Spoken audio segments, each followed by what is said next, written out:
hands going like that. Pump up the volume for Rachel Gross.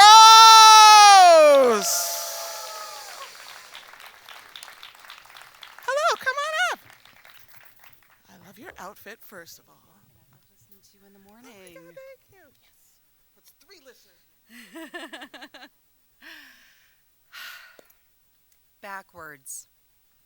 Backwards. Regression.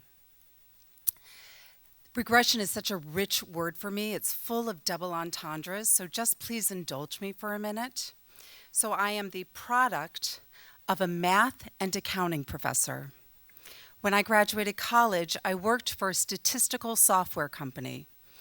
I actually wrote an email to my dad asking him to describe regression for me. Part of his definition was, and I struggle with this, it's you assume that the underlying distribution of key variables is normal. I am from Normal, Illinois. If you don't know Normal, it's in central Illinois. I never felt like I belonged in Normal. The biggest club in my high school was Future Farmers of America. I was one of 5 Jews. I looked different, I spoke differently, I thought differently, I did not feel comfortable. I pined for a boyfriend in high school, and this one boy who liked me found out I was Jewish, and he said to my friend, "I can't date Rachel, she's a Jew." And the scary part of this, his dad was the chief of police in Normal. Another boy drew a picture of a swastika and put it in front of my face, and he said, "You know what that means." I could go on with more stories, but I think you get the picture. But let's fast forward to now. Now I live in this great city of Chicago, full of diversity. And I found my boyfriend. He's been my husband of 20 years. Thank you. We just celebrated. And I have built this committee that of friends and colleagues, and it has grown, and it is stronger and bigger than I ever could have imagined. And I feel comfortable in my own skin. And I'm up here doing a Moth. But something has really rocked my world. My little utopian evolved existence has all changed because I now have 3 teenage sons. And those sons, they don't even know it, but they bring me back to me being a teenager, and suddenly I'm in Normal again.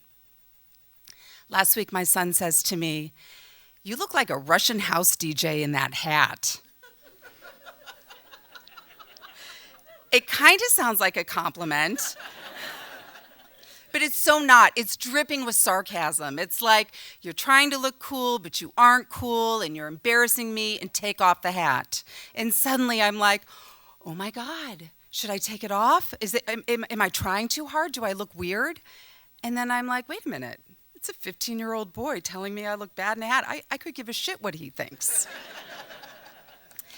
Even in my own home, I'll go into a room and there's a bunch of teenage boys, and I'm completely invisible. They don't even notice me, and I'll break the tension by addressing them. And they're all very polite, and they say hello, and then they look at me. What are you going to say? Do you have something? What are you going to say? So I ask them a few questions, I break it up, and then I'm invisible again. And then on this cellular level, I feel like I'm in high school and I'm invisible again.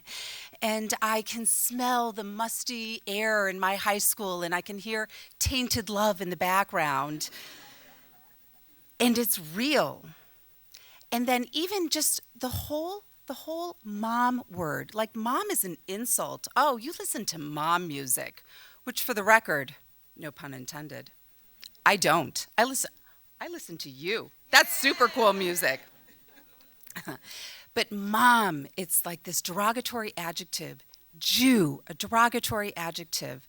And I am tripping over the past while I'm living in the present. But the beautiful part of the present is I'm not in high school. I'm almost 50 years old, and I can understand that all this hurt that I'm feeling is just my wounded inner child. My boys aren't trying to be mean to me. It's something that I have inside of me, and I need to work out. And if I can even dig a little deeper, I can actually find compassion for those bullies who were so awful to me because their lives must have been so much worse if they were being mean to me. We all are who we are because of our past. And if I hadn't felt like an outsider for so long, I probably wouldn't be the community activist I am today, constantly trying to build community wherever I go.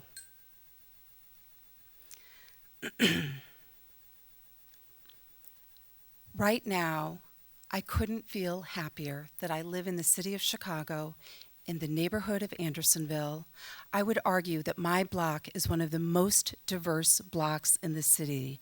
It is racially, sexual orientation, socioeconomically, age, we have it all. And all of us are freaks and weird and individual, and none of us is normal. Normal's just the town I grew up in.